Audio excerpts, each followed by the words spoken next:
جس قوم کے نوجوان بیدار ہو جائیں اس قوم کو کوئی بھی شکست نہیں دے سکتا۔ یاد رکھو، ایک غدار اپنے ملک و قوم کو شکست کی ذلت میں ڈال سکتا ہے۔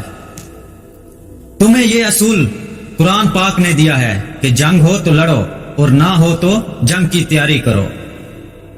حکمران اپنی حکومت کی حفاظت کرتا ہے جبکہ مجاہد اپنے ملک پر قربان ہوتا ہے۔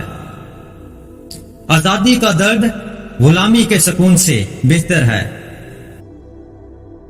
زندگی ضرورت کے مطابق گزارو، خواہش کے مطابق نہیں، کیونکہ ضرورت فقیر کی بھی پوری ہو جاتی ہے لیکن خواہش بادشاہ کی بھی ادھوری رہ جاتی ہے۔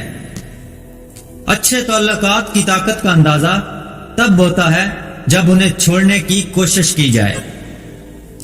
عورت اچھے بھلے مرد کو اندھا کر کے رکھ دیتی ہے۔ دشمن سے پہلے غدار کو قتل کرنا ضروری ہے۔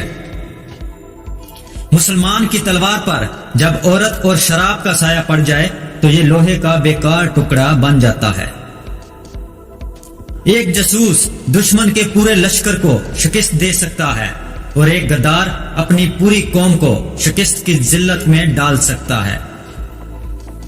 حکومت کا نشہ، دولت اور عورت اچھے انسانوں کو اندھا کر دیتے ہیں۔